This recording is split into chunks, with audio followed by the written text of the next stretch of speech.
Bonjour les tourneurs, bienvenue dans mon atelier. Alors aujourd'hui, je me propose de faire la réplique, je vais dire copier-coller de ce truc, de cette petite boîte en fait, mais je vais le faire grandeur nature.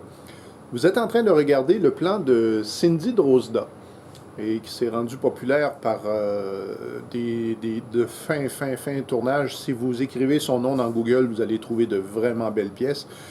Et vous avez ici l'agrandi d'une pièce qui est à peu près grande comme ça. Je vais commencer avec la base. J'ai une pièce d'érable échauffée. On s'installe. Alors j'ai une bonne pièce d'érable ici. Et puis en vérité, je suis capable de faire deux boîtes. Donc je vais cylindrer et je vais faire des tenons à chaque bout. Et ensuite de ça, on va faire la forme.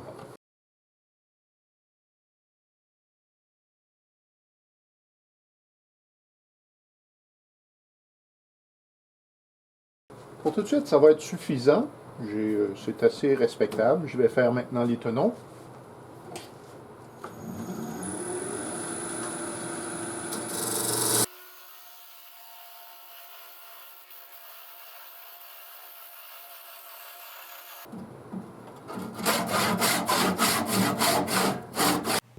Donc, en suivant le plan, j'ai dessiné au crayon le point d'arrivée du sommet de ma boîte. Ensuite, j'ai enlevé de la matière pour faire place à l'incrustation de noyer. Les pièces de noyer ne sont pas des couvercles, mais des incrustations qui vont être collées à la boîte.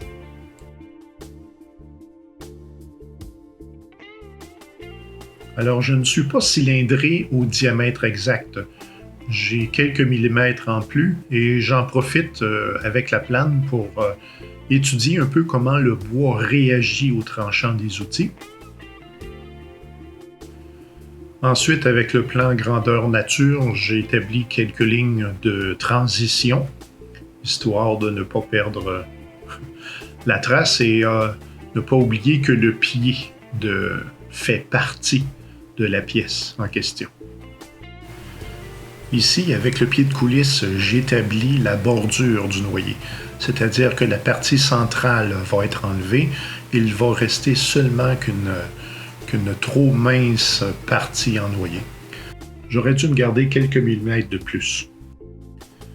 Donc, délicatement, avec le troncoir, je vais aller percer le noyer, faire une assise pour le fleuron qui viendra plus tard.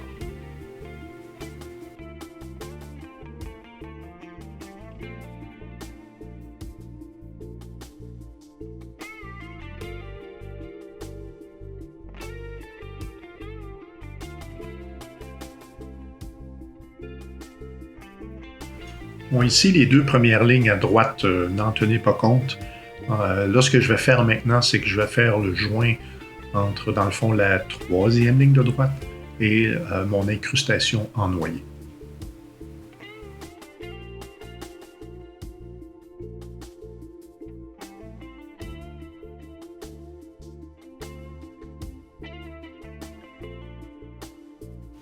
J'ai un peu la pratique de faire des réductions pour m'aider à voir mon projet. Donc, je suis en train de réduire le pied, mais je ne réduirai pas au vrai diamètre. C'est juste pour me donner une idée de où sont les différentes parties du projet. Donc, on cylindre le pied à un gros diamètre. Et là aussi, avec la gauche à profiler, tranquillement, je vais commencer les arrondis pour m'aider. Rien de particulier à ce point-ci. Maintenant, délicatement, on creuse le centre. Et dans la pièce de noyer, on va laisser une assise pour le couvercle. Donc, lorsqu'on est vide en bout de grain, pour avoir la coupe la plus franche possible, on part du centre et on va vers le côté. Dans le cas ici, j'ai vide à rebours, donc c'est la coupe à droite.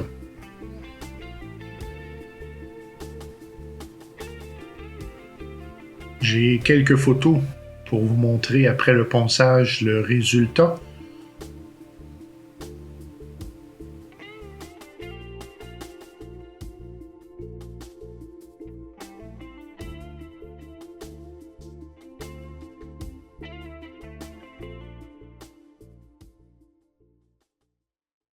Alors, tourneur, vous êtes en train de regarder le fleuron. Je suis pris ici au tenon. Je suis entre pointe. Et puis, voici le dessin original. Donc, le fleuron, c'est la section en haut. Là, l'étape, ce que je vais faire, c'est que je vais tourner le bon diamètre ici. Le diamètre qui va aller s'insérer dans mon bol, dans ma boîte. Et ensuite de ça, je vais ici enlever de la matière pour aller à mon plus gros diamètre. Le plus gros diamètre ici, c'est 25 mm, mais je vais me laisser 27. Je vais me laisser un petit peu de jeu. C'est pas vrai, je viens de voir ici 42 à peu près. Puis probablement, ce qui va arriver, c'est que je vais mettre le bon diamètre ici. Je vais probablement cylindrer à 42 ici, cylindrer à 27 ici, profiter de ce que je suis en tenon, entre pointes, pour enlever un maximum de matière. Donc, tranquillement, pas vite, on enlève de la matière. Et moi, je vais faire l'erreur d'en enlever trop.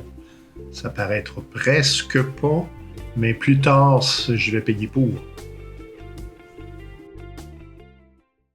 Donc, ça, c'est le fond de mon fleuron. Poncé, tout est fait. Et puis là, maintenant, je suis à environ 170 tours minute et avec mon outil à texturer, je vais essayer du mieux que je peux d'aller faire des petits triangles.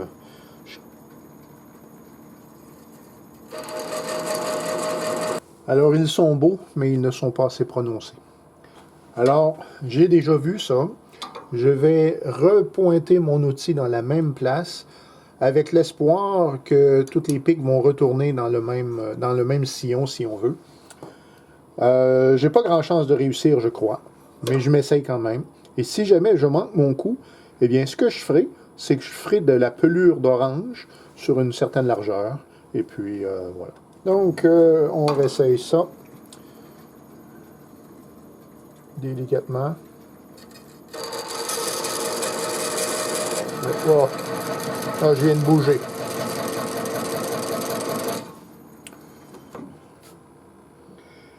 Et c'est pas mauvais. Je vais en faire un petit peu de pelure d'orange. Ce n'est pas une mauvaise idée. Donc, pour faire de la pelure d'orange, on bouge. C'est ça qui est beaucoup plus facile à faire.